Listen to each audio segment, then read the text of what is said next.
So welcome to Hit Talks Live, this episode on the 6th of June. So good morning, good afternoon, good evening, wherever you are in the world. And we are streaming live for the first time to social media platforms. So we're so excited to bring this amazing line of people to you live from Hit Talks. So we have people from New Zealand, we have people from Boston, from Los Angeles, from Sweden, from Arizona, from Ireland. I'm trying to think now. So many different places, as say from Belgium, from the United Kingdom, from all over the world. So many people say to me, Vicky, what is all this Hit Talks about? And I just want to share with you, it's about hope. It's about inspiration. It's about transformation. And it's amazing people, 8 speakers from all over the world speaking to you for 8 minutes about anything that they wish to speak to you about from the heart. Anything to do with hope, anything to do with inspiration, anything to do with transformation. And why 8 minutes? 8 is such a powerful frequency number of vibration, of harmony, of balance for women, for men, polarity, bringing together the vision, the wisdom, and the knowledge that all these amazing people that have been part of Hit Talk to bring to you. So what I would like to do is, I'm just like so excited to actually bring all the speakers on. But first of all, I would like to bring your first 8-minute speaker on. And this lady is all the way from New Zealand. She's currently in Costa Rica. She is very, very special to my heart. She transforms people's lives all over the world. She's a philanthropist. She does not like normal.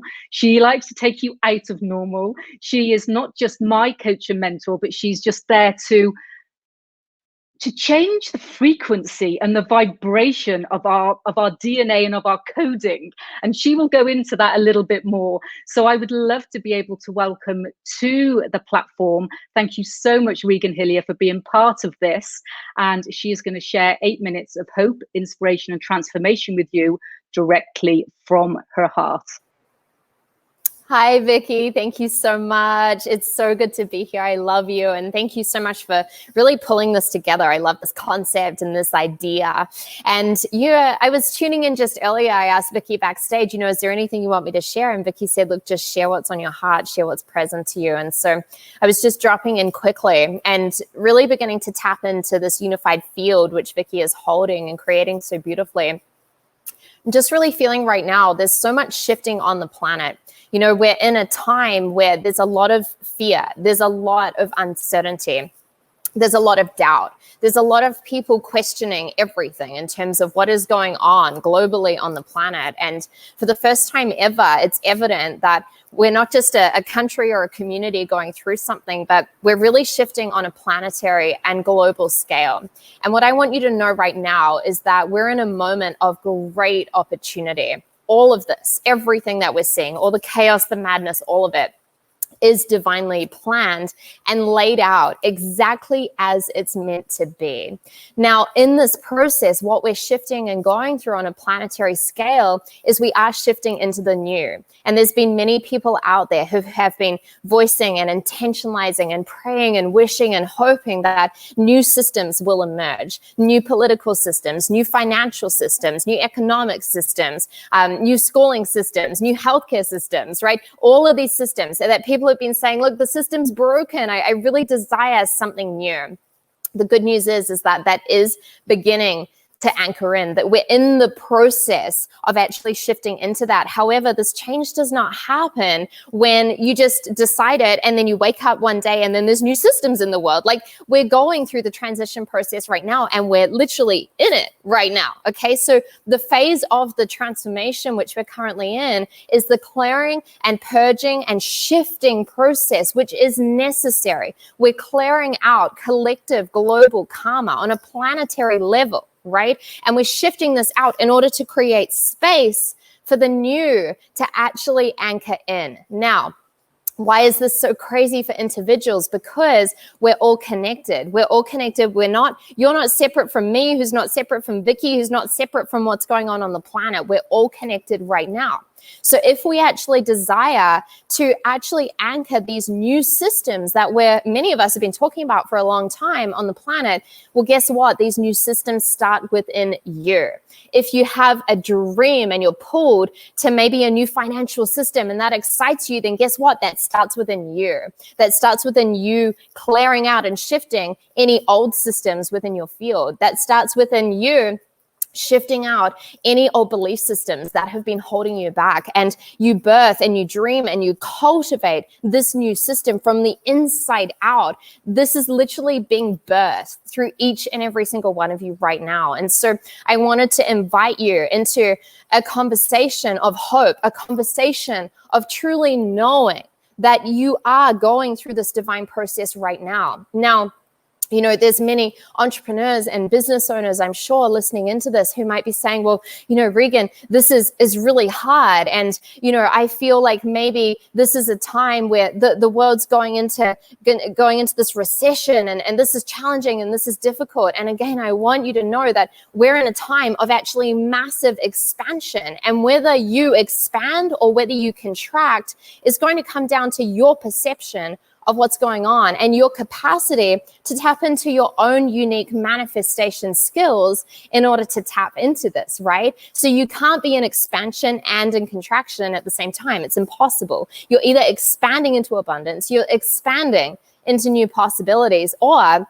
you are contracting into scarcity, into lack, into fear, into doubt, into not enoughness, okay? And so I invite everyone here to really just take a moment to look at yourself and make a choice, because it starts with choosing that, you know what, I'm going to choose expansion. I'm going to choose right now abundance. I'm going to choose that in this time of great potential crisis and challenge, I'm able to tap and shift and transform this into great opportunity and great abundance and great change that we've all been wanting for so long. So this comes down to your own self-mastery. You might be saying, okay, awesome, I've made this choice. Now what do I do? This comes down to your own self-mastery journey, your own manifestation capacity. Step number one in this is to really anchor in and solidify, what is your vision? What do you vision for your own life and also for the planet? Because the more that you connect to your global and planetary mission, the deeper you can go into your own personal mission, and you begin to activate this deep coding of service, which allows you to truly show up in the greater field of abundance. So that's the first step. The second step is to then expand your capacity to receive. You can't receive that vision, that big, grand, powerful, personal and planetary vision, if you don't expand your container and actually create space in order to hold everything that you're looking to call in, right? So we talked about in this beginning, you're going through this clearing and this purging process in order to create space for the new.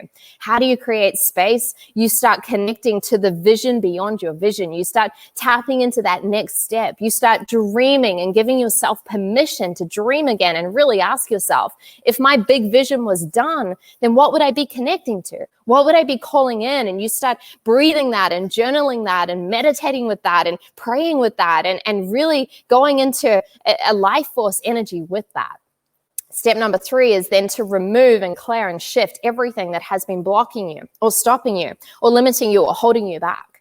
If there's something that you desire to manifest in your own life or in the planet right now, then if it's not here right now, it means there are blocks and limitations holding you back from that. This is where you get really human with this and you ask yourself, what are my fears? What are my self-sabotage patterns? What are the belief systems which I've had, which have limited me and blocked me? What are the patterns where I've become so close to tapping into what I want and then I shift and I go somewhere else? Where am I feeling not good enough? And you get raw and real with this and you start realizing that you're in the driver's seat. And you actually get to choose that, okay, those limitations are no longer my reality. And instead, I choose to bring a higher version of myself to the table, which is step number 4. This is where you connect to the most powerful version of yourself. We don't get in life what we do receive who we are. So I invite you every day to connect with the higher version of yourself, the version of you that walks and talks and thinks and acts in a powerful way, in a way where you're deeply connected to your higher self and your guidance and your vision, and you show up and you breathe and you talk and you walk and you make decisions from the highest facet of yourself. And then the last piece, step number 5, which is so vital, is you must take massive aligned action in this process.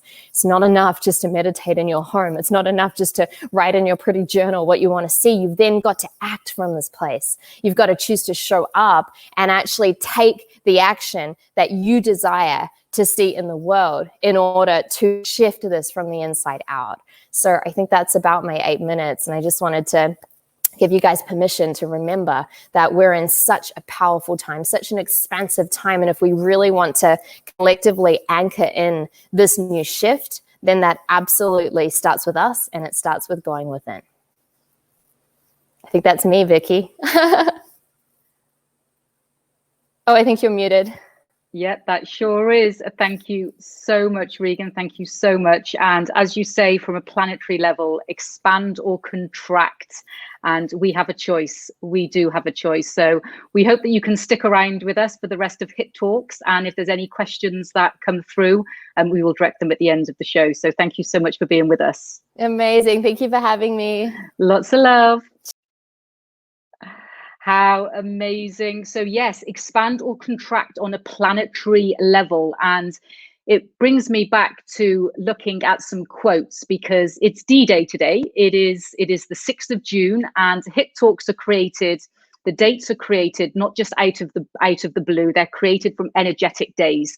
So from the Mayan calendar, the Galactic Activation Portal Day, it is today. It's also just the day after the full moon. It's D-Day. It's my grandfather's birthday, who passed away 18 years ago. But there's so many different reasons behind the day. And as Regan was saying about self-mastery, I was going through some quotes, and Albert Einstein says, the only source of knowledge is experience and wisdom.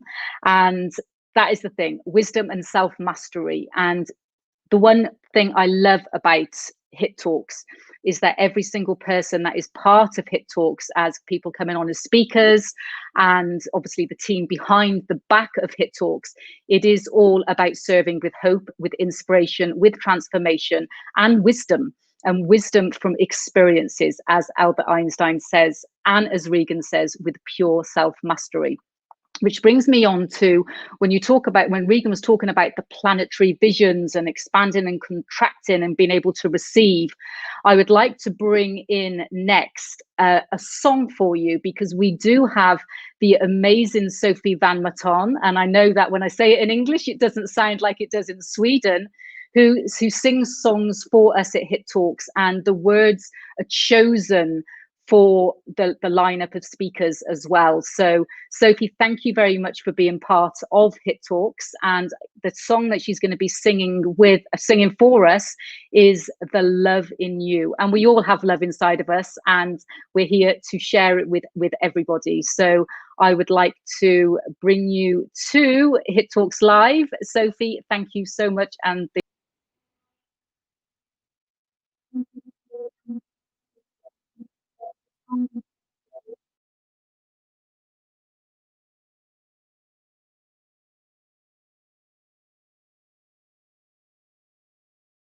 hard times, we just want to remind you that you are one with the universe, that you are always held and so loved, and you have everything that you will ever need inside your soul.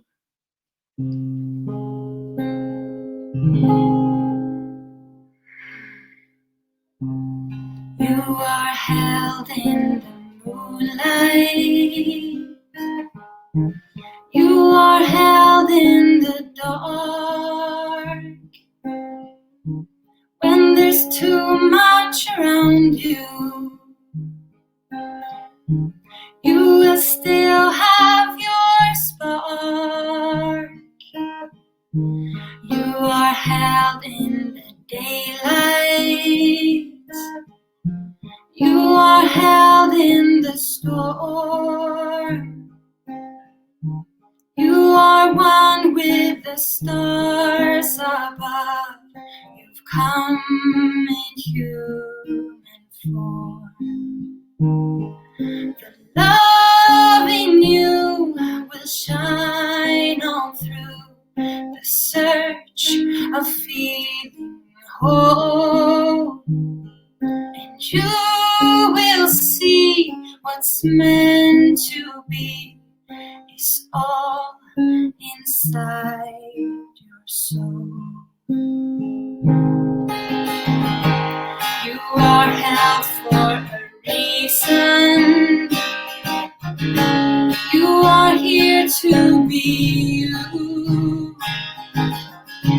And no matter what happens, you know what's true for you. 'Cause the love in you will shine all through the search of feeling whole. You will see what's meant to be is all inside your soul. The light will come to the parts that needs to grow. When you felt it, you know that's when life starts to flow.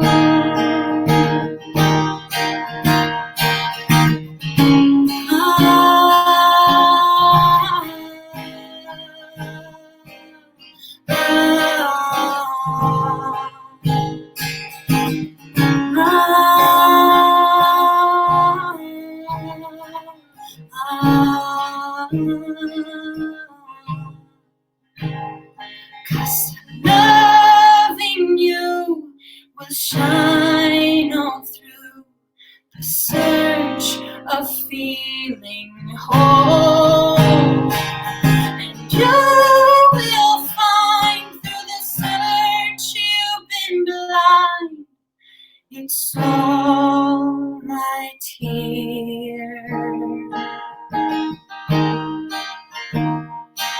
in your soul.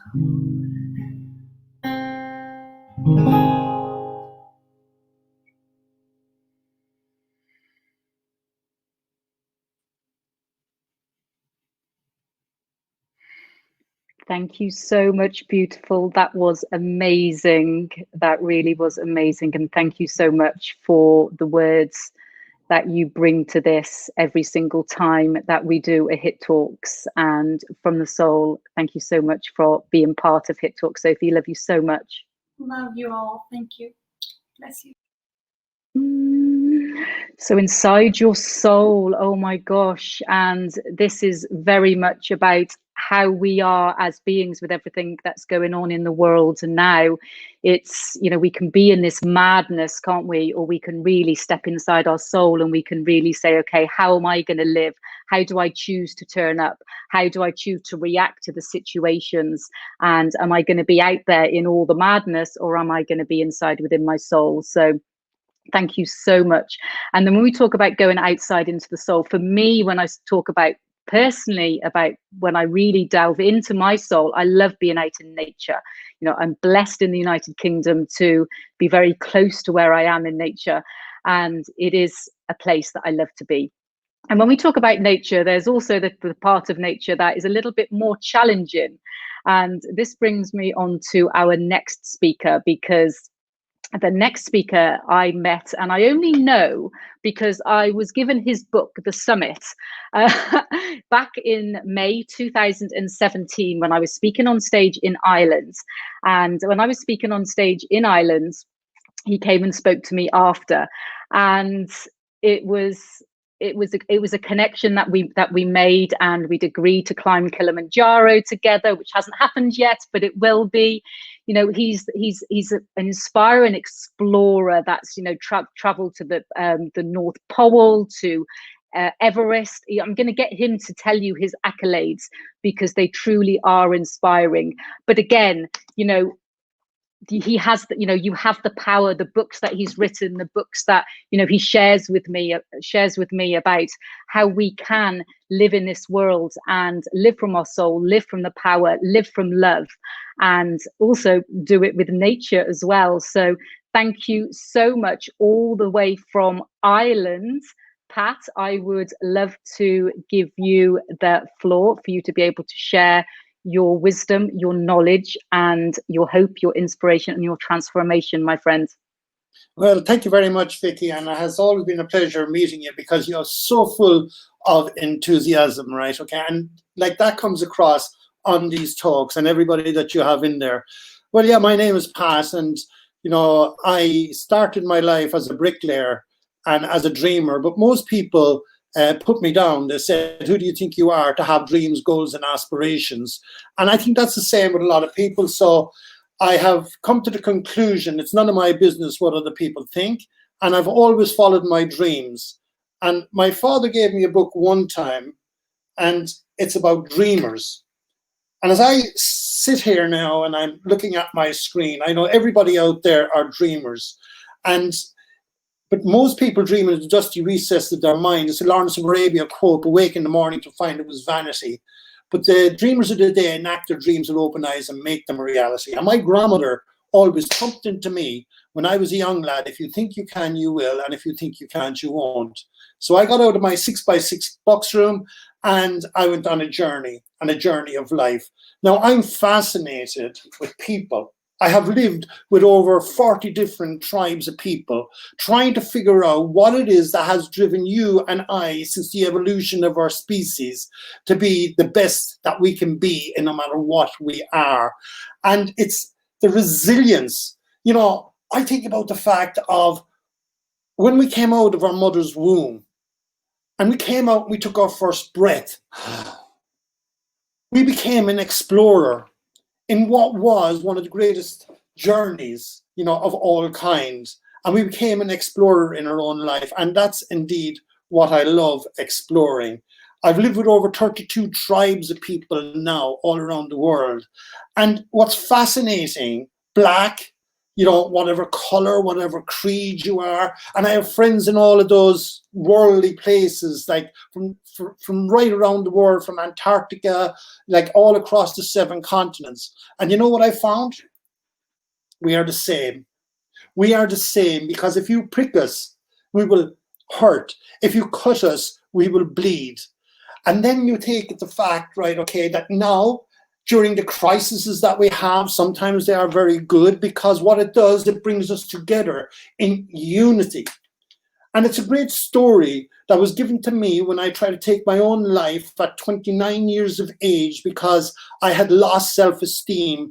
And I was just about to go into the river when I seen the picture of my 2 boys' faces, and I pulled back from the brink. And if I had taken my life, and lots of people now I know are going through hard times, you know, there's lots of people like maybe suffering from depression and lots of other issues. There's not one person in the world that haven't had hard times. But I never forget a story my mother gave me back then. And this is what I think is happening in the world today. 8 Special Olympians trained for 4 years to win gold, silver, and bronze. And as they were at the starting blocks, the gun went off, bang. And as they took off, the last little girl fell flat on her face. And the whole auditorium stood up. And I went, oh my God. But what happened? The second last little girl stopped. And what did she do? She went back and she caught the girl and she lifted her up. And everyone, oh my God. And they were crying. Then the other 6 girls turned back and they linked hands. And they all came across the winning line together. Well, in the past, that's what we lost. Our ability to come together, to come across that winning line. And now I see this more so than ever, that the divisiveness is going within the world. The wars have stopped. And in actual fact, the crises that we go through in our life, including this COVID, could help us unite and actually have empathy for other people. And that's what I find is now happening. But there is a lot of people that feel very sad. And you know what? Even as an inspirational speaker, it is okay to not be okay. And I just want to say that to people. It is okay not to be okay. But it is not okay to be not okay for too long, because that affects our mind and it affects our mental health. And I was given attributes to help me during the tough times of which I wanted to go through it, and I want to give to you. But what I want to do first is ask you, because everyone around the world, no matter who they are, wants something. Like, they also have a what's next. For me, it is to become the best grandfather that I can be, because I wasn't the best father. And I know I have a certain amount of time left, and my thing in life is to help others to reach their full potential. But my mother gave me this, and it's about want. And it's about getting something right, okay? Whatever you want to get in your mind now. And these are the attributes that helps in resilience to get, out of where we are. And I want you to think about what you want. So here's the quotes my mother gave me. If you want something bad enough, you must go out and fight for it, to give up your time and your peace and your sleep for it. If your life seems so lonely and useless without it, but all that you do is you dream and you plan is about it. If gladly you fret for it, but then you sweat for it, but then you go for it. But you go for it with all of your capacity, your strength and tenacity. If you simply go after the things in life that you want, though tired, gaunt and lonely, and if day after day you besiege and beset it, you too will get it. And all I want to say is, what an amazing time. People are coming together. We're fighting one enemy, and it is actually letting us all come together. Blacks, whites, cultures, creeds, all the different religions now are like that. We're coming across that winning line together. And we need, and if people need help, then you should ask for it. So to me, I have a firm belief that we are amazing. Every single person, every single child is extraordinary. And you know what? If you think about it, it is okay not to be okay.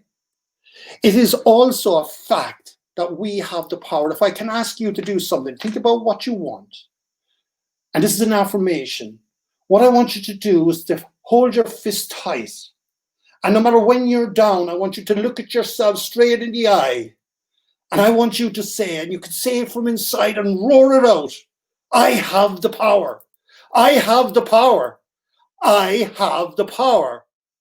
And let me assure you that you and you only have the power, not anybody else.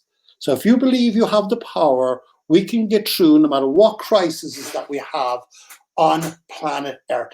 We are an amazing species as human.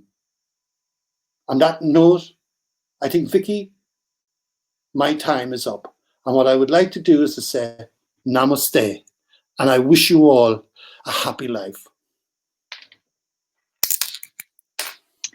Thank you so much, my friend. Amazing, amazing. Thank you for being part of this. Really appreciate your time and your wisdom. Thank you so much.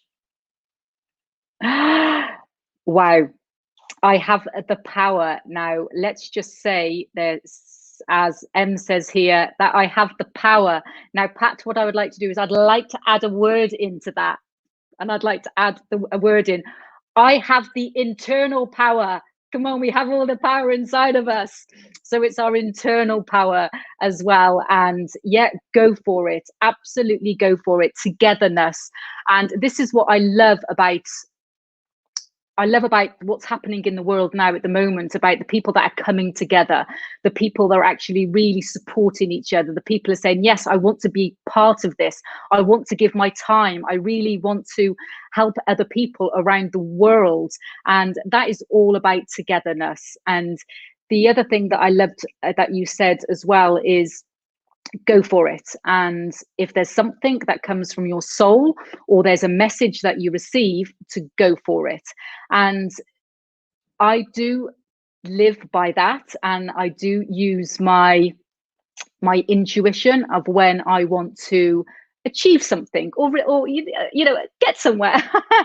And this brings me on to the next speaker as well, because I met this amazing gentleman in Puerto Beata with a good friend, Jackie. She was hosting a speaking event over there, and I heard him talking, and I thought, okay, there's a connection there. You know, when you kind of have a connection, and the connection was there. And I thought, okay, well, I'm going to go and introduce myself, and I'm going to invite him for breakfast and his wife for breakfast the following morning.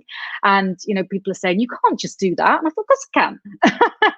And, you know, it's where it takes you. It's, you know that there's opportunities out there in the world, and these opportunities out there in the world are there for a reason, and because you've got to go for it. You do have to go for it. So I would like to be able to bring on Dr. Sanjeev Chopra all the way from Boston next. And, you know, that I was reading part of his book the other day, his leadership book that he gave me, because I was doing some work with one of my clients. And I thought, oh, there's some quotes in there that I really want to be able to use. I was like, oh, thank you very much, Sanjeev, for this. So Dr. Sanjeev, all the way from Boston, I would like to also say thank you so much from the bottom of my heart for being part of HIT Talks from the start and being a true inspiration. And I would like to add you to HIT Talks floor. So thank you so much. Take it away, sir. Thank you so very much, Vicky. I'm honored and privileged to be part of this. And today I want to start by sharing a story. So it was a very hot day in 1983, and M.Y., a 42-year-old brilliant economist working in Dhaka, was in a Jeep, and he traveled to a nearby village called Jopra. There he met a lady by the name of Sufia Begum. She made bamboo stools, worked 8 to 9 hours a day, and earned 2 cents a day. 2 cents a day after working for 9 hours. He said, I was shocked. In my university courses, I talked about money in the sum of millions of dollars. And here, in front of me, life and death was posed in pennies. He then met 41 other women. So together with Sufia Begum, 42 women. And in aggregate, they owed the money lenders $27. So he goes to a couple of bankers back in Dhaka and he says, why didn't you give these poor people loans at a reasonable rate? And they were not interested. So he started his own bank. It's called the Grameen Bank. Grameen in Bengali means rural or village. It now has 2,000 branches. They employ 11,000 people. They've given away $4 billion in loans in the last 37 or so years. This is a bank to help the poorest of the poor. They're fisher women in a remote village. They catch the fish. Between 4 or 5 of them, they have a cell phone. And they pick up the phone and they call the merchant in Dhaka and they negotiate the price of the catch, not going through a middle person who would take a lot of the money. They have a livelihood. They're sending their kids to school. They're rickshawalas, sweating, pedaling the bicycle with 2 people sitting in the back on a seat. Again, predatory loans, unable to repay the loans. But now through Grameen Bank, getting very reasonable loans, being able to pay off the loan for the rickshaw, now owning it, earning decent wages, and having a livelihood and sending their kids to school. So this is the concept known as microloans or microcredit. It has spread to about 80 countries around the globe, including the United States. The Clintons fashioned something similar after talking to Muhammad Yunus in Arkansas. In 2006, Muhammad Yunus and the Grameen Bank received the Nobel Peace Prize. And in the citation, it said, Muhammad Yunus has shown himself to be a leader who has managed to translate visions into practical action for the benefit of millions of people, not only in his own country of Bangladesh, but in many, many other countries around the globe. Yunus and Grameen Bank have shown that even the poorest of the poor can work to bring about their own development. It's a story of hope, of inspiration, and transformation. Gandhi once reflected on the poor and the terrible pangs of hunger they feel every night as they go to bed. He said, there are people so hungry in this world that God can appear to them only in the form of bread. There are people so poor in this world that God can appear to them only in the form of bread.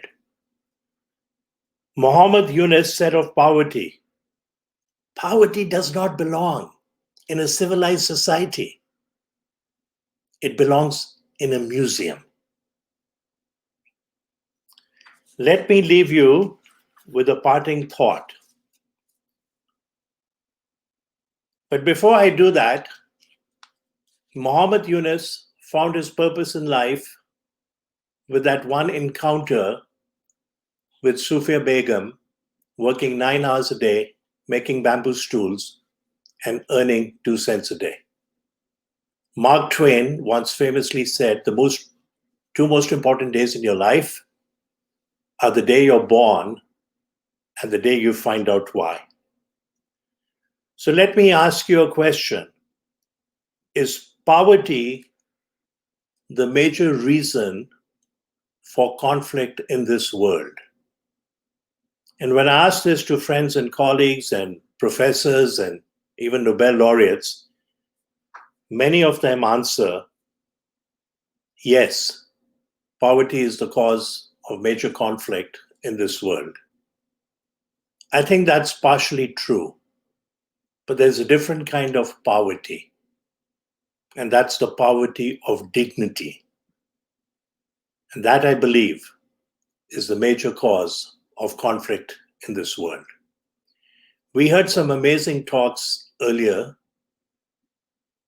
about dreaming, about expanding, of living with abundance.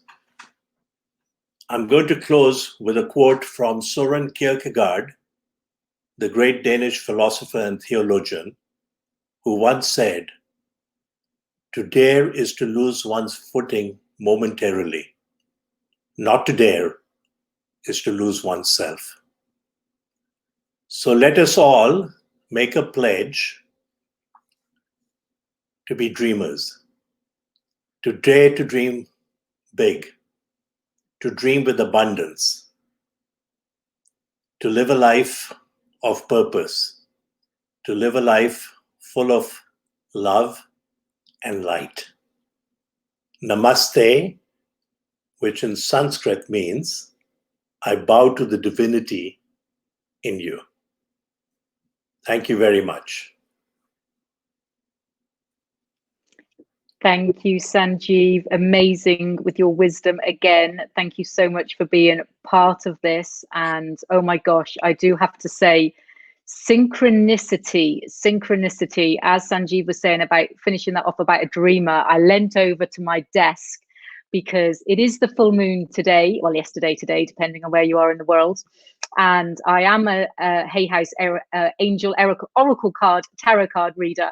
And so anyway, I pulled a card this morning for my clients, and it was the Weaver and the Dreamer. So when we're talking about dreaming and weaving, and this is all about synchronicity and vision, about taking intuitive leaps like Regan was talking about, and about integrity and about connections. You know, the messages that I'm getting is like, oh my gosh, you know, the connections that are coming through, and you know, I'm loving the different types of speakers that are coming through. So synchronicity there. So yes, Sanjeev, thank you so much that we are here to dream, we are here to weave, we're here to connect, and we're here to bring hope, inspiration and transformation to all the viewers here that are watching live. Thank you so much for being part of Hit Talks Live, our first ever live episode, and for you amazing people that are watching the replay. So pleased that you are here.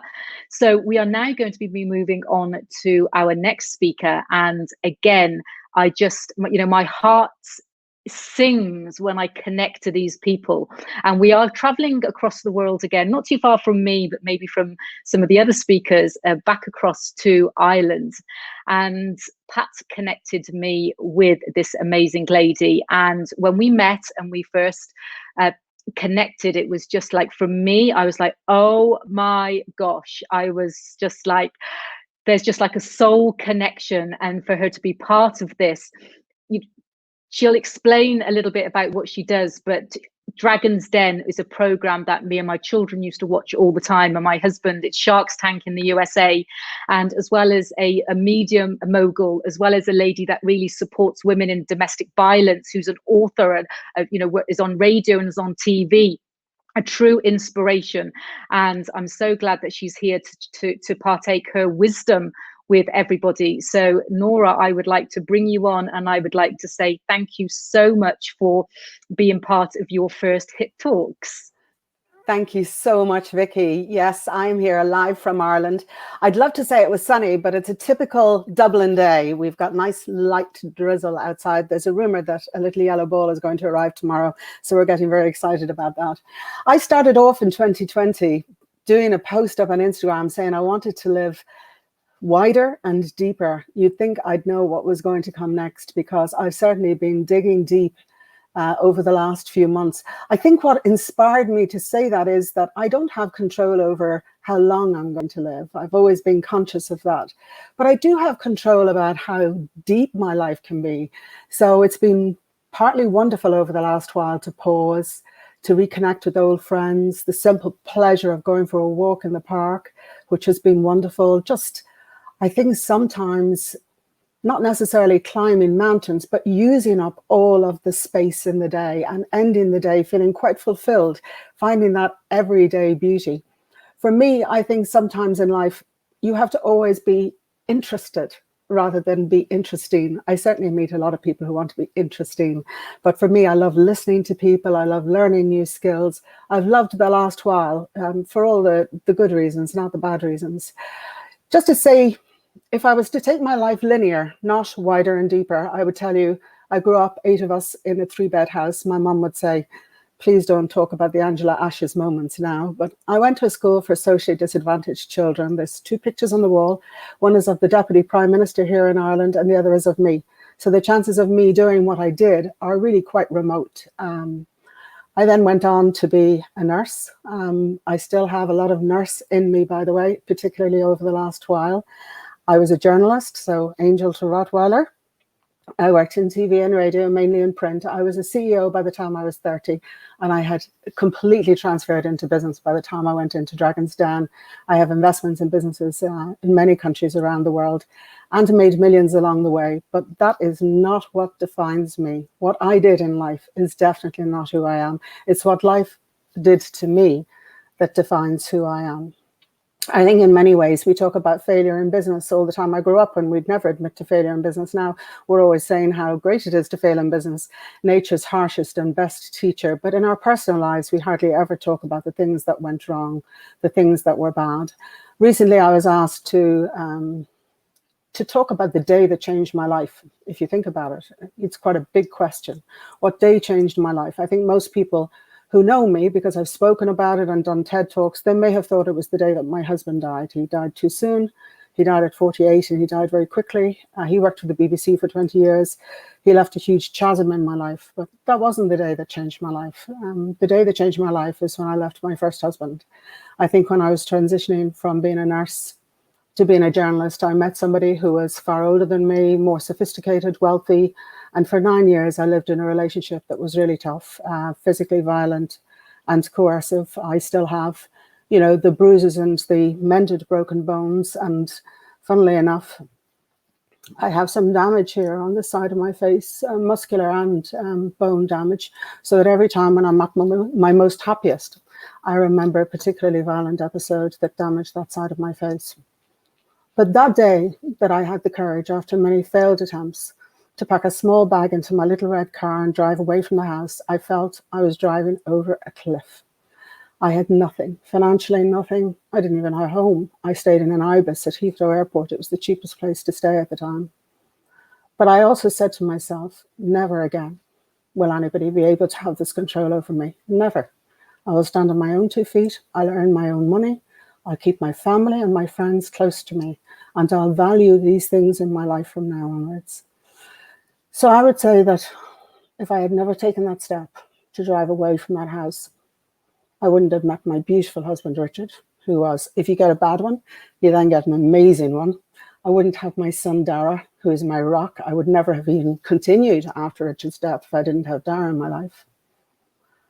I also wouldn't have had my businesses. I wouldn't have had the wherewithal to go out there and try and be financially stable and independent of other people, go on and invest in other people, have an appreciation for being pro bono for the rest of my life. As soon as I started climbing that ladder, I put my hand down, I reached out to whoever was behind me, usually another woman, by the way. So if I was asked, you know, in my life, what changed me, it was definitely that day. And secondly, why give testimony? I think a lot of people who saw me as a dragon, useful to have all those qualities, by the way, when you're negotiating, they didn't really understand why I would go on national television and talk about something as painfully personal as being with somebody for a long period of time. Very few people understand that, you know, emotional, complex relationship where, you know, love and control are entwined in each other. It's because for all the weakness that I felt then, I realized I have a small superpower. All survivors do. We all have it deep inside ourselves. And that's the power to help somebody else. So by me telling my story, I was able to reach out to other women, and some men, by the way, who are going through something similar, and learned enormously.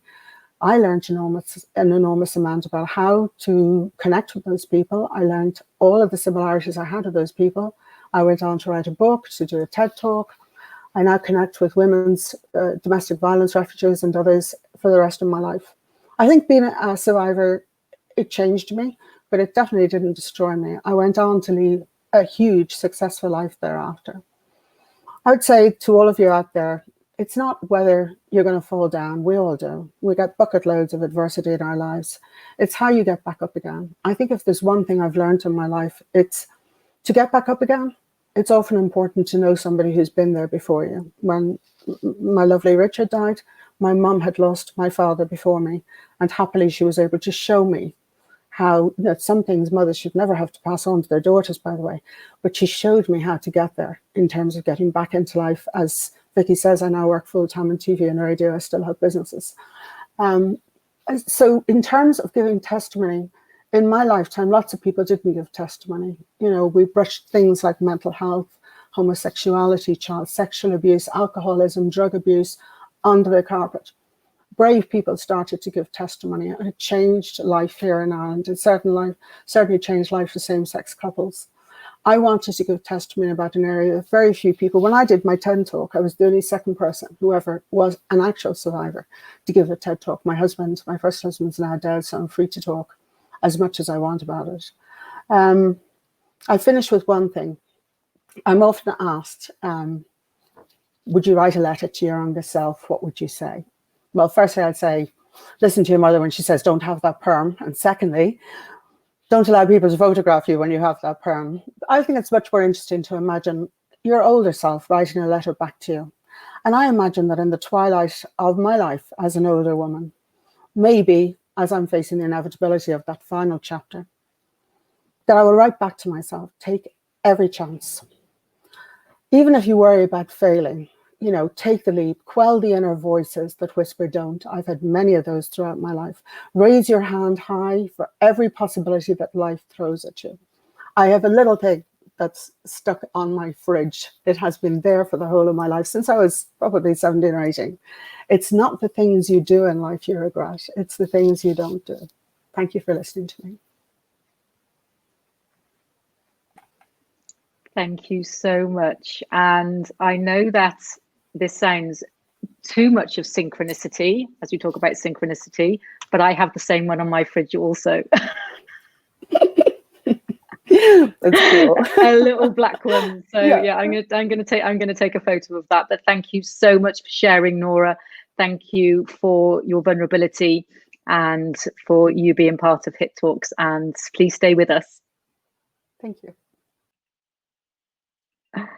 Synchronicity. What can we do to support and guide others? And we're talking about vulnerability here as well, and sharing with Nora, sharing her story so she can inspire others all over the world, because it's quite difficult for us but for many to use their voice. And when you understand that somebody else has been through the same circumstances as yourself, then, and they've got their wings there to support you and to love you, then that really does help you be able to come through and be strong and be courageous. And it is, Vincent van Gogh says that where would we be in life if we had no courage to do anything?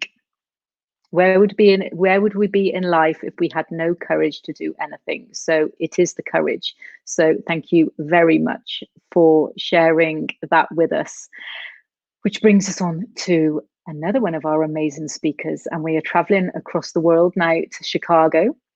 And again, another amazing, you'll start to get to realize, so when you come on to Hit Talks, I'd like you to stay into the chat what you think my favorite word is. So there's lots of favorite words, and there's, but what do you think my favorite word is? I'm just going to leave that, and you can put some comments into the chat and share what you think my favorite word is.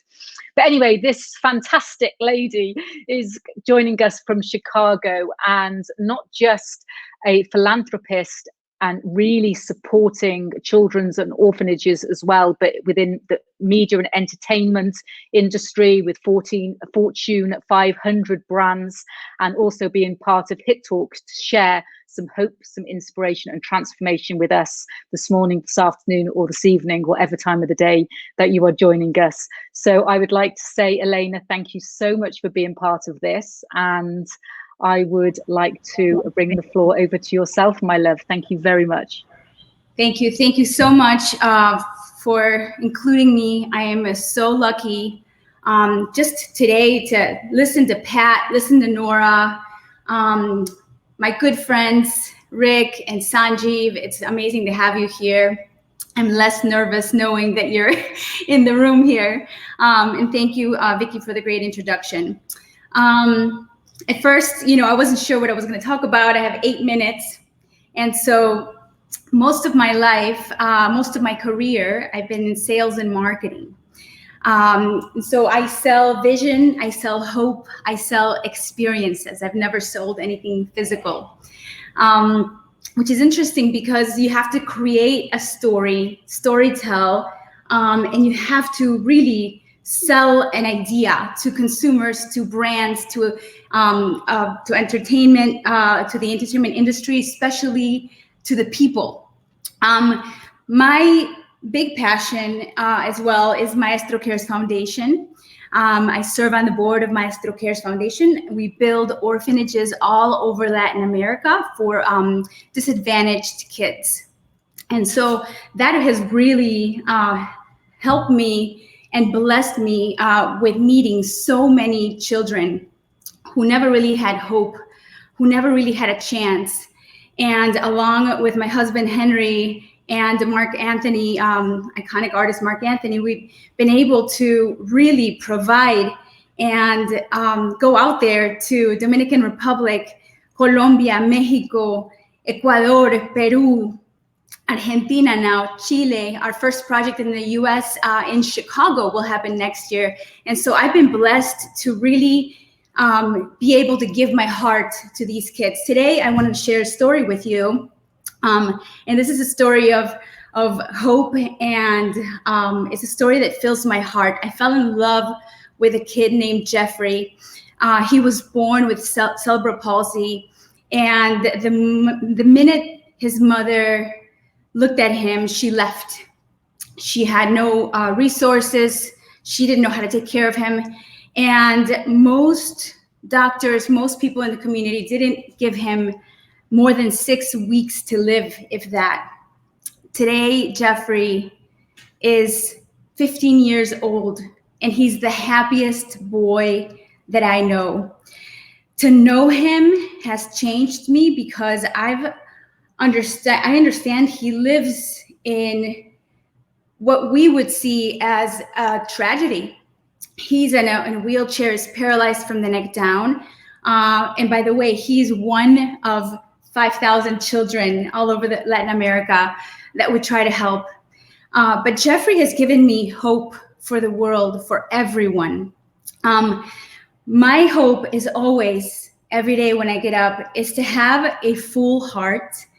And I hope every day that not just me, but humanity, we are able to serve everyone, our neighbor, our family, our friends, our colleagues, to do the best that we can. And back to Pat's point, we are living in a world that right now seems negative. It's sad. It's almost surreal, but everything is bringing us together in a better way. When I think of transformation, as I'm on this HIT talk, a transformation for me, I close my eyes and I think of resurfacing, almost coming out of the water. And if you can close your eyes and picture coming out of the water and with the water beneath you, how will we come out as people? Who will I be in 3 months, in 6 months, in a year? Who will everybody be? I thank the world, I thank the planet for having this moment, because I believe it makes you appreciate everything more. I am inspired mostly by experiences and people. My grandmother, who recently passed away, was my biggest inspiration. She was strong, never hesitated, said what she meant. My mother, who is the strongest person I know, my sister, who is the busiest person I know, inspires me in everything that she does for her kids. Rick and Sanjeev, your messages on these sessions are amazing, and your energy, we hope to have absolutely bring it to everybody. That's why I want to thank Vicky for having these talks and for transforming everybody and getting these messages out. 1 year ago, exactly today, I was in Spain finishing a 200-kilometer walk. I didn't plan it. I didn't think I could ever do something like that. My cousin, who has MS, does it every year. She's very sick, but she still goes every year. And she invited me to join her for the last 200 kilometers. I said, are you crazy? When am I gonna do that? I have to work, I have meetings, I have to run to New York, and I have to be here. Unfortunately, my grandmother was also very ill, and I didn't want to go too far. I talked to my husband about it, and he said, you should go. You may never get another chance. You never know. Take a chance. If you get there and you can't walk 200 kilometers, that's fine. I took a chance. I dove into in the internet, and I bought a ticket, and I was in Spain the next day. And I have to say, it took a lot of courage, and thank you, Nora, for your story, because it took a lot of courage, and I got there. I felt pain in my legs. but I felt more happiness and gratefulness. And I was also next to my cousin, who I know may never get to go to the walk again. I promised and committed to go again this year. Of course, we couldn't do that, but I encourage the world and everybody around us to take a chance to do things you would never think you could do. I was talking to Pat a little bit earlier and realized the best part of this is we're not rushing anymore. We're taking the time to look outside, to be with our family, to spend time with our loved ones, to learn something new. And I'm hoping that humanity overall, even with everything that's going on, feel the same way.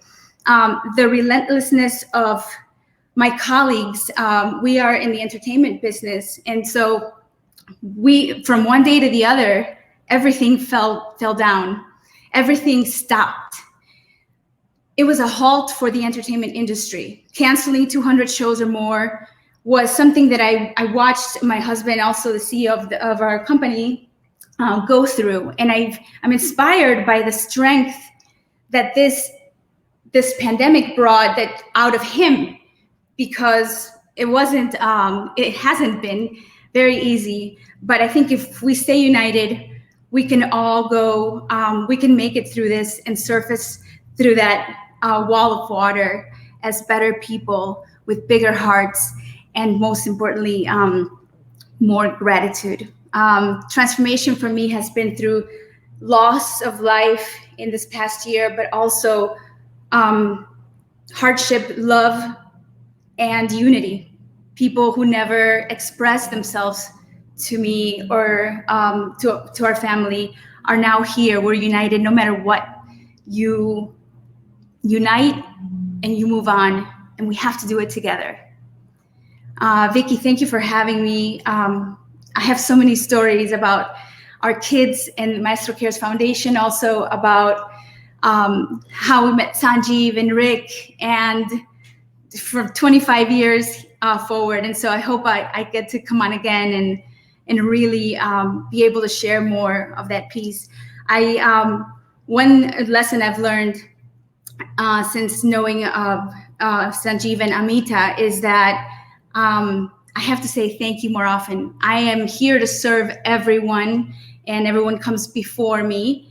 And I'm not that good at taking, receiving, and saying thank you. And that's a great lesson that I've also practiced during this past few months. Thank you, everybody. Thank you so much for being part of this. We can feel your heart, we can feel your love. And yes, we would love to have you back on Hit Talks. We'd love to know more about the things that you do, the transformational things, the lives that you're changing. And as I say, Hit Talks is going to be a platform where we really are going to be able to share, really are going to be able to make a difference.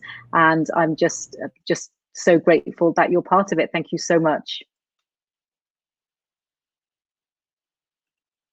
So there's a bit of background noise there. So inspiration, and what a full heart she had. How amazing.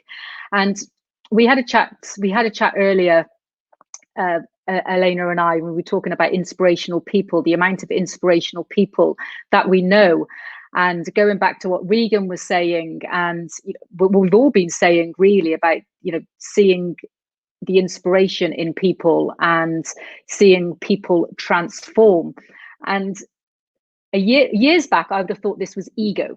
However, it's not ego, because when the question is asked to me, who do you find inspiring? And then I turn around and I say, well, me. And then some people are like, sorry?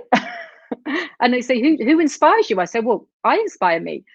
And sometimes it takes people aback. But if you think about it, for us being our souls and our beings and being on this earth, we need to be inspired by ourselves, inspired so that we can lead, inspired that we can live from the heart, inspired that we can live from the soul. And in all reality, we're all one anyway. So anyone that you see that inspires you, then it is just a mirror of what you have inside of you. So I would like everyone to really take stock of that if you don't already. And so if somebody says to you, who's your inspiration? I'm my inspiration because I'm just a mirror of everybody else that I see out there. So thank you so much for sharing that with me. Sorry, with us all. So yeah, I'm just going through to some of the comments. Some of you have got the words, my favorite word right, but some of you haven't got my favorite word right. So you have to say what Hit Talks favorite word is, as well as my favorite word. So come on, bring the comments coming through. So I would like to share another story, and this is going back again, let's just say it's going back to ego as well, because I speak to my clients a lot when we're talking about, they say about, oh, what am I going to call myself, what's my title going to be, and you know, what should I say I do, and everything else. And I was saying, well, do we really need a title? And I know that I remember from years ago, you know, I was a director of this, and I was a senior chartered surveyor of this, and you know, a head chef in this area, and all these titles. It was like, oh my God, look at all these business cards, look at all these titles that I have. And now I don't really need a title. So when I met this gentleman in London, he was speaking on a global stage, and you know, again, we were speaking earlier, like I go to a lot of networking places and I meet people, but for me, when I go somewhere, I just want to meet 1 or 2, maybe 3 maximum people, but make soul connections with those people. And I met this gentleman there, and he said to me, he said, oh, what do you do? And I said, I am a galactic unicorn. And he was like, what? And I said, I'm a galactic unicorn. And he was like, no one ever has said that. So can you imagine? I could have sit there, I'm a chartered surveyor, I own this business, I own this business, I do this, I read angel cards, I've got coaching clients, blah, blah, blah, blah. Or I'm a galactic unicorn. So who is he going to remember when he actually leaves that room? So that's just a little thing about titles. What is your title? I'm a galactic unicorn and I'm a guardian angel. And, you know, or I could be really boring and just be a chartered surveyor or a property investor or a business owner or anything else that I do. But no, I like to be a galactic unicorn. So that's my little share. So I would like to bring JW onto the stage now. He will tell you what JW stands for, because we had this conversation earlier as well. But he's all the way from Arizona. Thank you so much for being part of Hit Talks, JW. And I would like to just, there you go, you're unmuted. And I would like to add you to the show. Thank you so much for being part of this. Thanks so much. I really appreciate it, Vicki. Yeah, well, everybody gives me a hard time about my name, but when I met Vicki, she came up to me and I go, well, what do you do? And she goes, I'm a galactic unicorn. I've been around the world. I've met a lot of people, but nobody ever said that to me. And she was right. She burned her name into my head.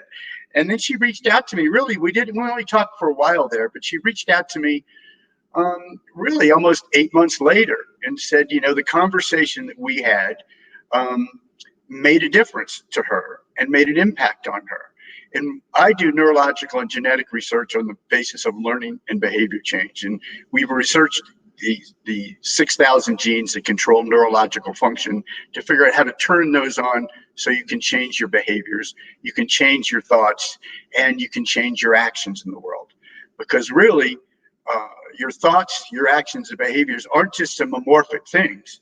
They're really made out of fats and proteins, just like cheddar cheese. It's thick, gooey stuff. The neurons are made out of fats, and the proteins are made out, and the synapses are made out of proteins. And you can't change your life unless you change your cheese. And what she and I started talking about when we were there was the different ways that you can change your life by changing your neurological structures. And Vicki takes a very spiritual approach, as does everybody even though everybody on this broadcast is doing things that make a deep, deep difference in the world, they are doing it from a spiritual place. Why is this important? It's pretty fascinating from the neurobiology of it.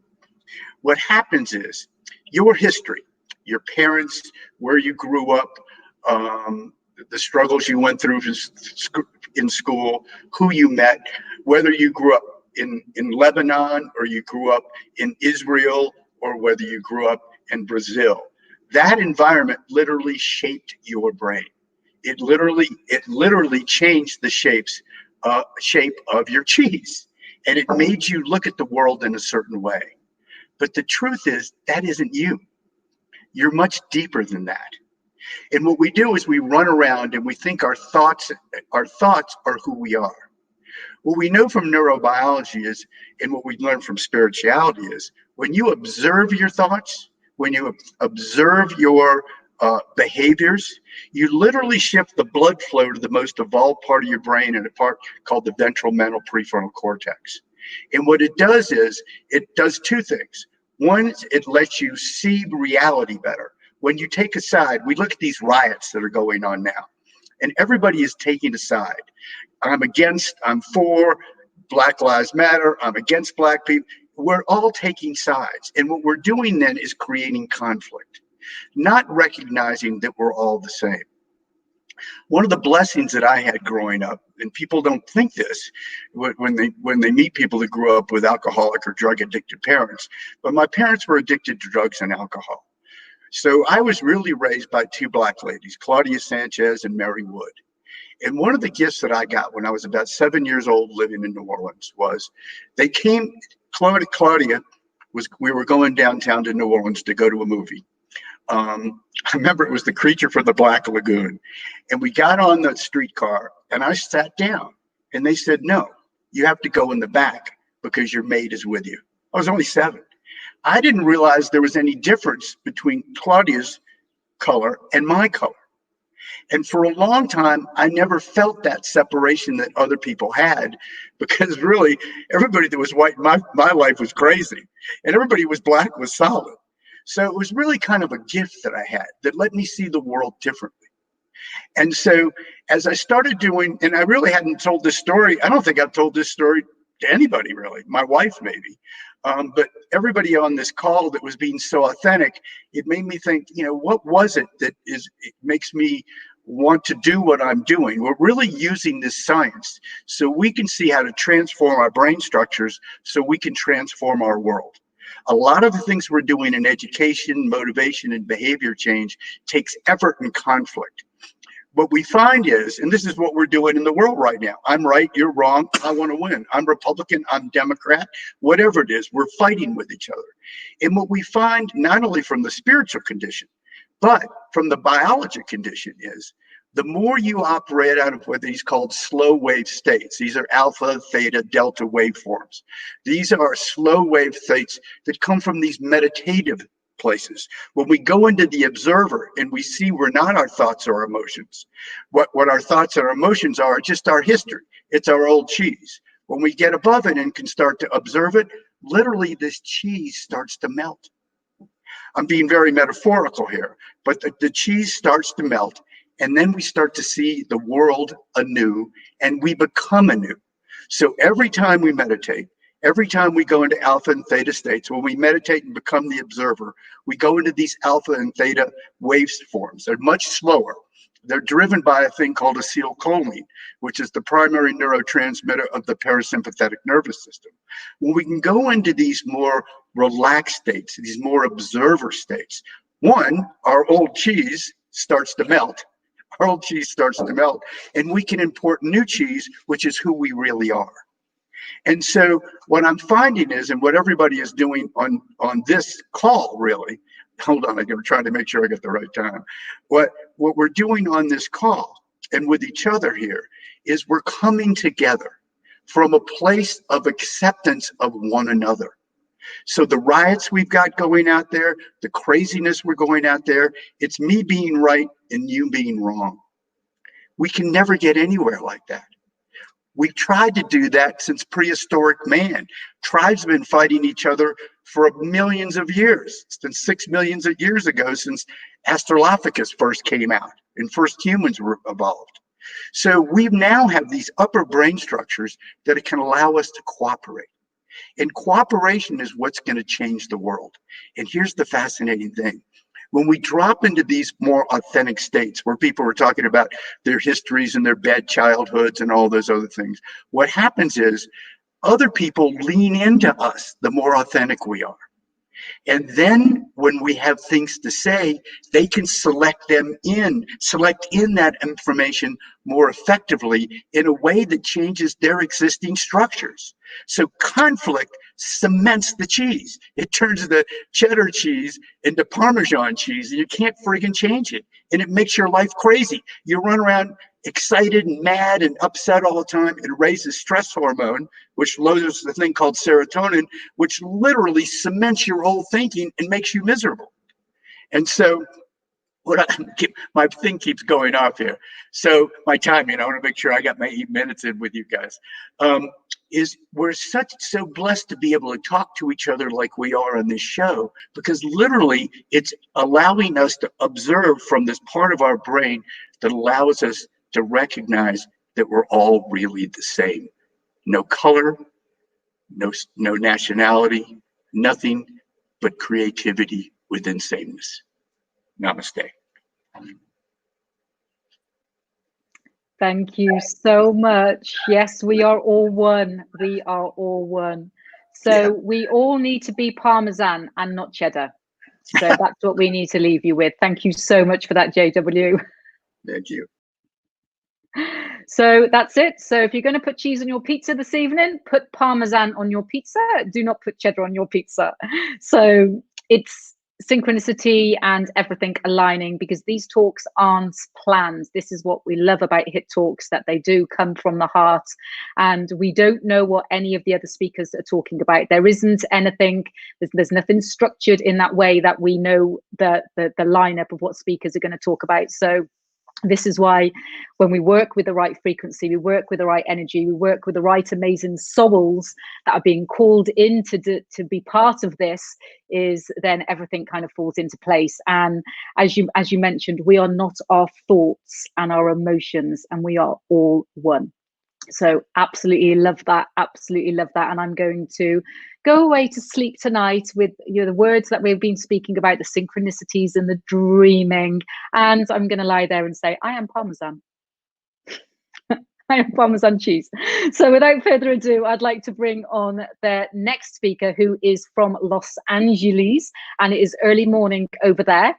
And thank you again for being an inspirational part of HIT Talks from the beginning.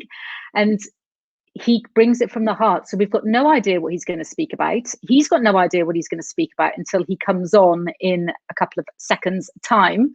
But we know that it's going to be amazing. Not only is he a screenplay writer, an actor, a Hollywood Broadway producer, and everything else that he does, he is also an amazing friend and part of many people's lives now as a true inspiration. So thank you so much for being part of HIT Talks. Rick, all the way from America and England here, is now going out to give you the floor. Thank you, Vicki. You're right. I never know what I'm going to talk about. That was our compact that we made, that if I do the show, I wouldn't know what I was about to say. So I'd have to live in the moment and speak from my heart. Some of the speakers have talked about vulnerability in such a unique way, which I happen to love. I love leading with vulnerability for one reason, as Nora did. Leading your vulnerability opens up yourself and opens up others. When you see a wolf pack, when a wolf comes new to a pack, it lays on the ground and exposes the neck. So the wolf pack can decide whether to kill that animal, he's left with his vulnerability, or let the animal live. Mostly the animal lives. I think when you lead with your vulnerability, it's hard for people to look at you, none other than yourself, because the truth is we're all very vulnerable. We're vulnerable from the first minute we speak. I mean, Pat talked about from the first breath, you're an explorer. Sanjeev had great words. Everyone's talked about their vulnerability, who they are. My vulnerability was a few years ago. I changed my life when I fell into a coma. I didn't think I was going to talk about this, but a few years ago, I was overworked, and I had a medical problem that most people didn't know about. It's called an encephalocele. It was so rare, I could barely know how to pronounce it. In fact, it was so rare, the doctor that did finally fix it with me said that he did maybe 4 surgeries a month, and he was at Cedars-Sinai, where everyone goes. He said what I had was extremely rare, and they weren't able to figure it out. It's like this: you have a nasal drip a clear nasal fluid coming always from your nose. And being in Hollywood, people thought that I had to be a coke addict because I was always sniffling. I would speak around the country, around the world, and all of a sudden I would sniffle, and it was because the buildup of the pressure in the brain would actually make it was called a CFS leak, a cerebral fluid leak, is basically what happened to me. Because of it, I was open, having no brain that was covered in the normal way. I one night got very ill. In fact, my fever got to about 106 degrees or some amazing amount, and I somehow during the night had passed out. I fell on the floor and hit my head somewhere. No one ever really knows where. They saw blood stains all around the house. I crawled around. I ended up one time underneath my daughter's bed, seeking shelter underneath there, and then came out and ended up in my bed, covered in blood, with a gaping wound over my head. It was so bad that I stopped really bleeding. They said when they found me that I was in the Glasgow coma scale of 3. I have no idea why Glasgow has a coma scale, or they even know about comas, but comas seem to be very big in Glasgow. And I was the coma scale of 3, which is really low. I ended up going to the hospital. I was in a coma, in and out, maybe 2 weeks. And then after that, I got a phone call from my agent. And they said, "You're supposed to speak at the World Bank. Where have you been?" And I said, "I've been in the hospital. I'm sorry. I didn't know. I'll be there." I had 1 week to get well. First of all, I needed the money, to be honest with you, after all these hospital bills. So like almost a 90s action hero, I was practically taking out my own plugs they had put in me and all this sort of other things. You wake up, you're in a ventilator, all of these horrible things. You're in a coma. It was almost a cocoon. And I had a choice. I heard a voice, and the voice said, "Do you want to come back? Do you want to live?" And I remember thinking to myself, yes, I still had things to do. I have to come back. The minute I thought that, I woke up. I was in excruciating pain. My head, face, everything, I looked like someone had beaten me with a medieval bat of some kind. And I was alive. And from that moment on, I had to make a choice. When I had to get out of bed, I had to make a choice. When I had to deal with issues of memory loss, I had to make choices, constantly making choices. That's what we do in life. We make a choice every day when we wake up to live. Every day when we wake up, we want to live that huge life that's within us. We have to believe in ourselves first before others can sometimes believe in us. And you're going to have people around your life, like angels, I call them. They believe in you first, sometimes even before you do. And I had many people that believed in me first afterwards, saying, "You can do this, you can make it." And I'm healthy now. I've since been with the pandemic. It was almost, the pandemic wasn't as hard as I thought it would be. I'd already died, basically. How much worse could it be? It was almost like a feeling of, yes, now it's pandemics. Now there's riots outside. Nearly 3 blocks away from me, there's riots going on, or were before. They destroyed places, all these things happened. And in my lifetime, I've been in 3 riots in my lifetime. In 1968, over racial problems, and in America, I was just a child. Then again in 1992, the LA riots. In the LA riots, I was attacked myself. Oddly enough, they thought that I was a white person. I remember them yelling. I was in a neighborhood, and it was a group of 4 black men and 4 Mexicans. I saw them together. And I thought to myself, ironically, wow, Mexicans and African Americans getting together, that's so powerful. And they were getting together basically to attack me. And they did. Luckily, I was able to escape.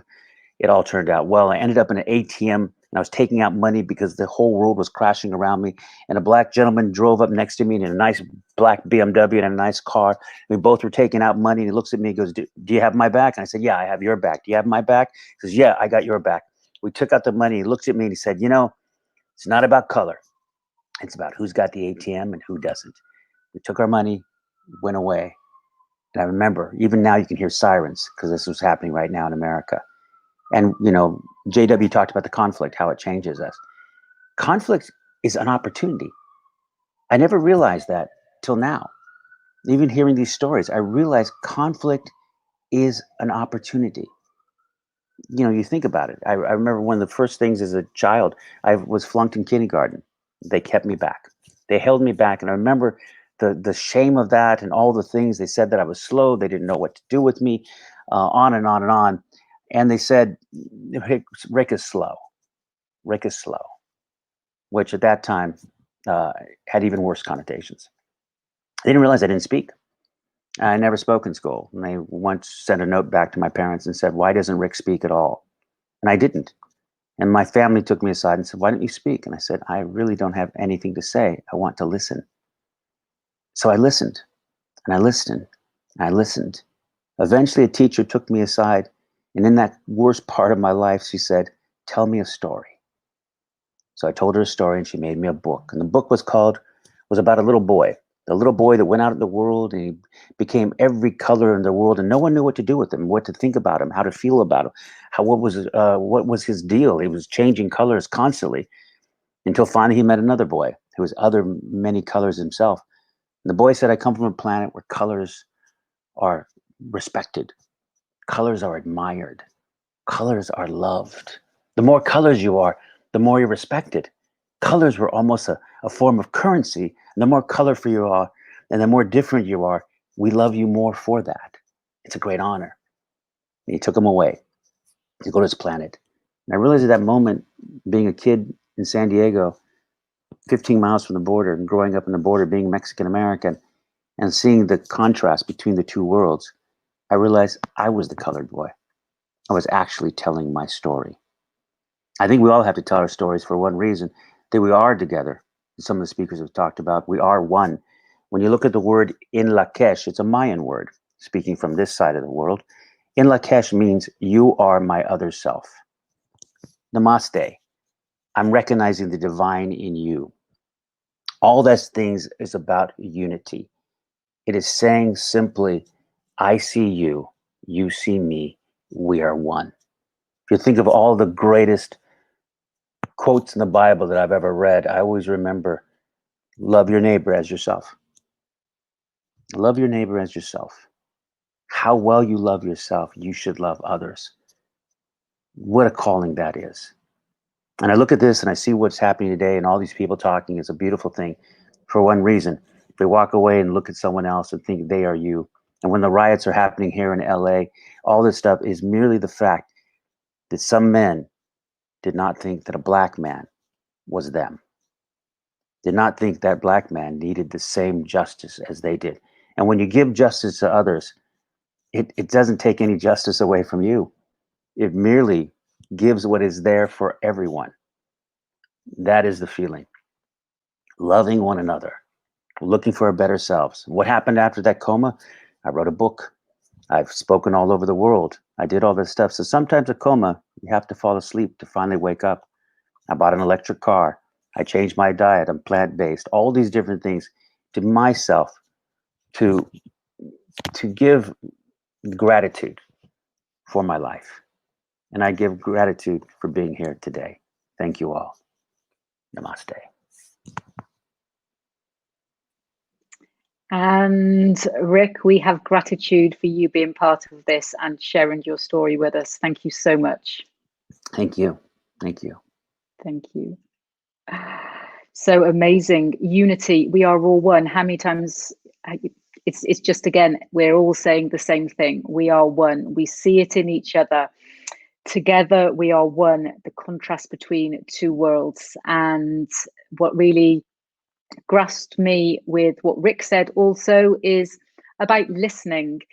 And I remember being told by my grandparents, because my grandparents brought me up, was very similar to JW, is I had an alcoholic family, and I do give a lot of support to the National Association of Children of Alcoholics, and because, you know, when you're in a position that you can actually help other people use their voice and to support people, then that's what we're here to do.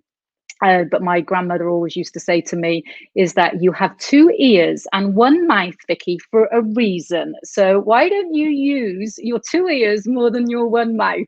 So that is the thing. It is listening. And nowadays, with everything going on in the world, the more that we can listen and we can actually hear And there's a difference between just listening and hearing. The more that we can listen and the more that we can hear is the more that we can actually then help other people with hope, with inspiration, and with transforming their lives in whatever way that they feel fit or whatever way that they need at that time in their life. So it's all synchronicity, ladies and gentlemen. It really is all synchronicity. So we are now going to move the floor to somebody who is one, somebody who is a true inspiration, a doctor, again, of pediatrics. I was just like thinking of whether I could get that word out of my mouth, and a doctor of pediatrics in Boston for over 30 years, but has also been teaching meditation. I think I'm going to say 30 years, it could be 40 years, but I don't really want to add any 10 years onto your amazing life that you have, Amita. So I'd like to give the floor, please, next to Dr. Amita Chopra, who is again an instrumental part of Hit Talks, and I thank you so much for being part of this, my love.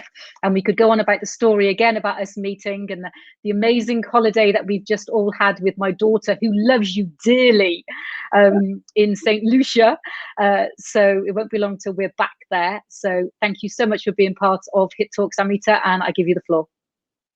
Thank you, amazing Vicky. I am just so delighted to be welcomed by a galactic unicorn. That's totally amazing, amazing. So thank you. And you know, unicorns are by nature peaceful. And so I'm going to talk about peace today. So Sanskrit is the ancient language of India. It's a sister language to Greek and Latin. And in Sanskrit, the word for peace is shanti. It comes from the root sham, which means to be calm. And so when you are calm and steady in the face of discord and stress, that is peace, according to the dictionary. But I think that there is something a little more to peace than these. It's tranquility and calmness. But I think in addition, there is also a feeling of contentment and bliss.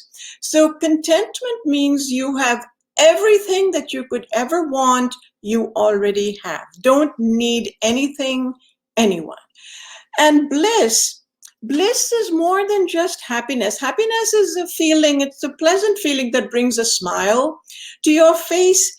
And joy, bliss is not really joy either, because joy is when you're intensely happy. It's moments of intense happiness. But bliss is not a transitory feeling like happiness and joy. Bliss is abiding joy. So now we know that peace has been one of the highest aspirations of all mankind always. Our loftiest goal is to be peaceful. But how do we find peace? They say there is no way to peace. Peace is the way. But what is the way to this peace? Peace begins with the self, because the self is what has everything inside it.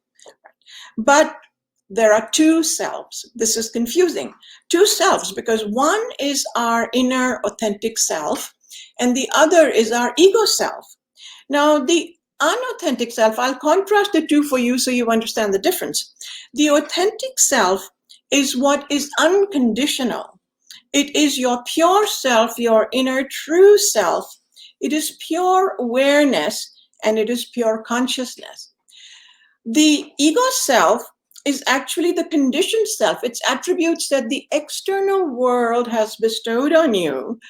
And it is things like your name, your form, your likes, your dislikes, your career, your financial goals, your achievements, your successes, and your acquisitions and what you own. I, me, mine. That's the ego self.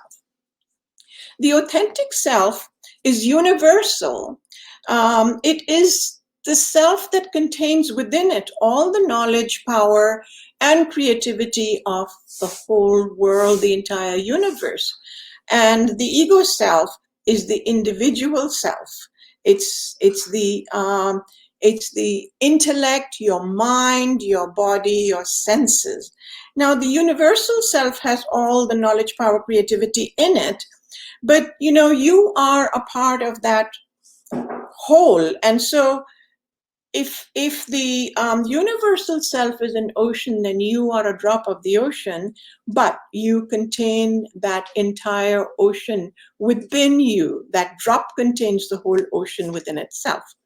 Now, the authentic self is unmanifest. It is what you might call the spirit or your soul, as opposed to the manifest self, which is really nothing more than an outer packaging for your inner true self. If you go into the attributes of your authentic self, you'll find that what you've been talking about, what we've heard so many people talk, it's the first attribute is wholeness. It is one. It is unity consciousness, as opposed to the fragmented and separate individual self. This authentic self is boundless. It has no limits. It is infinite. And just its quality is expansion. It just is expansive. As opposed to the ego self, which is finite, it is bound, it is limited. The true self is also timeless. It is eternal. The true self is never born. It never dies, as opposed to the time-bound self. And this time, think about yourself as a zygote, as an embryo, as a fetus, and then as an infant, and then a child, and an adolescent, and then a full-grown adult, and the elderly, as an elderly person. Now, you have never changed. Your true self has never changed. Something remained constant, and yet your body was completely changing constantly.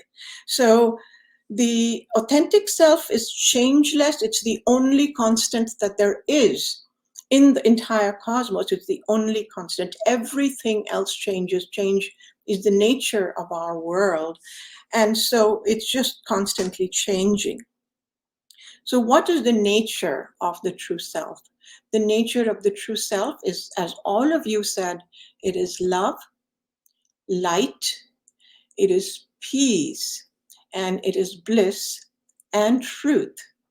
And the nature of our individual self is pain and suffering. And the reason is that we're always looking for more, because nothing is going to satisfy you. Always looking for greater and bigger and better and more. And that will not bring you peace. That's going to only bring you pain and suffering.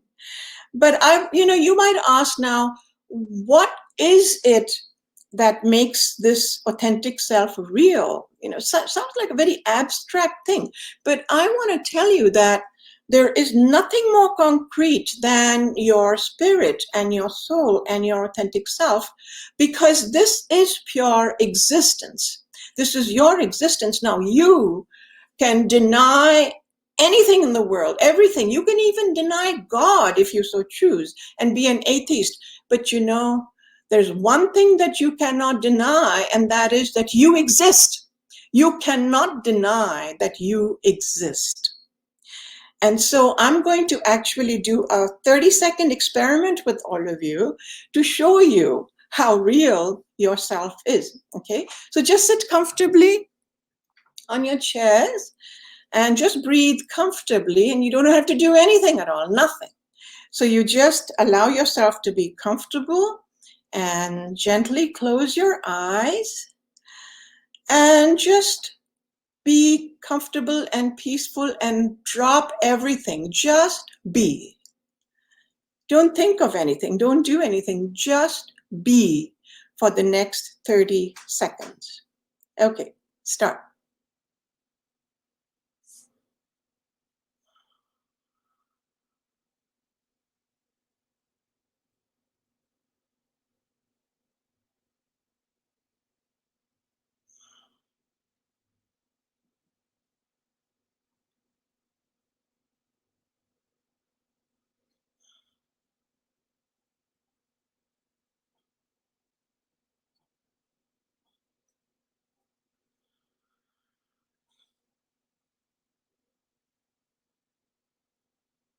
And now slowly open your eyes. Did you feel a presence there? Was there something there that existed, even when there was nothing else and you were just being? So that presence within you is your spirit, your soul. That is your true, authentic self. That is the place where perception actually happens. You can see me, you can hear me, you know all your surroundings, you have your glass of water in your hand, you know all of that. But who is the real perceiver? Who is the real experiencer? Who is the real cognizer of this experience? It is that true self, that presence inside you. So this is what I wanted to tell you about the self. But then, to be peaceful, we said we have to connect with the self. And how do you connect with the self? You connect with the self by meditating. You meditate every day, and then this inner quality of yours, that's a peace, it just starts to pour out of you. It starts to radiate out of you. You become a peace beacon, a beacon of peace. And so, if you are radiating peace, and if all the other people start to radiate peace with you, then this whole world becomes peaceful. Then we have peace everywhere. If every leaf in the forest is green, the whole forest becomes green. If we all have individual peace, then we can create world peace. And that is what we want. And so I'm going to finish by saying, Om Shanti, Shanti, Shanti. Namaste, and may peace be with all of you. Thank you, Vicky. Thank you so much. That is just divine and so aligned with everything else that we've been talking about. And yes, as Yvonne said, a beacon of peace. Yes, thank you so much for that, Amita. It's amazing for you to be part of this, and so extremely grateful. So I would like to say that if you want a pen and paper, I'm going to recap not exactly, because we're going to be here for another hour and a half, but I'm going to recap some of the words. So if you have some pen and paper, write down some of these amazing, hopeful, inspirational and transformational messages that have come from this episode. And if there's any questions, please put them into the chat box. And there's also, we're just going to finish off as well. I just have it's like a little prayer, a little inspirational story that was sent to me. And as it was sent to me, I was like, oh my gosh, I have to share that with the Hit Talk viewers. So if you've got a pen and paper ready, so let's start with the galactic unicorn, shall we? Or let's start with my favorite word, which is amazing. And no, it's amazing to have you all here watching live, and it's amazing for everyone watching back on the replay as well. So let's say then we have peace. So we've spoken about peace, we've spoken about unity, we've spoken about listening, we've spoken about synchronicity, dreaming, bliss. We've spoken about expanding and contracting, because you can't have both. We've spoken about self-mastery. We've spoken about old cheeses. And who's read the book, Who Moved My Cheese? Because that is also a book. And if you haven't read it, put a comment in the box, because I can always send you a PDF. We've spoke about courage. We've spoken about the love in you. We've spoken about a full heart. We've spoken about wholeness. We've spoken about love, light, truth, presence, and beacon of peace. So some amazing, see, that's my word, amazing parts that we're going to spread love around the world and spread hope, inspiration, and transformation with these words. So I just want to leave, but if you start putting your messages onto the screen, I want to be able to share this with you. So I hope you can all hear me, which I'm sure that you can hear me. So I'm going to read it quite slowly. Now, I'm not I'm not an author, I'm not a writer, and I say I'm not a reader, but I know that Rick is going to shout at me for saying that. So I am an author, I am a writer, and I'm a reader. But I'd like to share this with you. Hey, God. Hello. I'm falling apart. Can you put me back together? I would rather not. Why? Because you aren't a puzzle. Well, what about all the pieces of my life that are falling down onto the ground? Well, let them stay there for a while. They fell off for a reason. Take some time and decide if you need any of those pieces back. You don't understand, though. I'm breaking down. No, you don't understand. You are breaking through. What you are feeling are just growing pains. You are shedding the things and the people in your life that are just holding you back. You really aren't falling apart. You are falling into place. Now relax. Take some deep breaths and allow those things that you don't need anymore to fall from you. Quit holding onto the pieces that don't fit you anymore. Let them fall off. Let them go. But once I start doing that, what will be left of me? Only the very best pieces of you. But I'm scared of changing. I keep telling you, you aren't changing, you are becoming. Becoming who? Becoming who I created you to be. A person of love and light, and charity and hope and courage and joy and mercy and grace and compassion.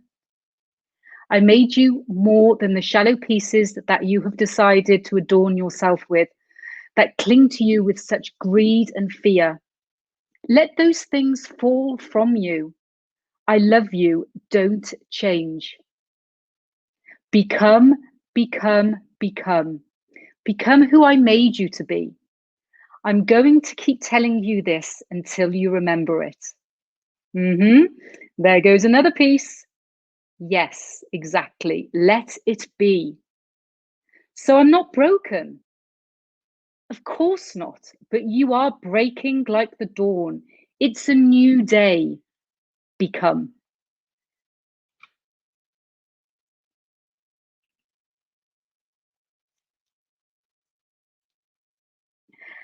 And we can also add on extra parts of that: unity, peace, listening, synchronicity. And I really wanted to share that with the viewers, the speakers, the people watching back on this as well, on this new moon, on this amazing galactic day, on this amazing day of Hit Talks. So if there's any questions or any comments, I'd like to thank everyone for being part of this. And Brenda said, you have the power, Pat. Yvonne said, it's all about intuition and universal consciousness is speaking. And Sanjeev, we agree with poverty of dignity. And it's duality, it's misuse power that leads to poverty, that leads to conflict. And yes, to dreaming. Namaste, everybody. Synchronicity is the word for 2020. Thank you so much, Nora. Synchronicity, amazing. Thank you for the great messages and loving your stories. Thank you, Al. This is amazing. Please come back, Elena. Loved it. Gracias, gracias. We unite and we move forward together. Nora, I loved your story. I felt your personal pain and also your passion in business.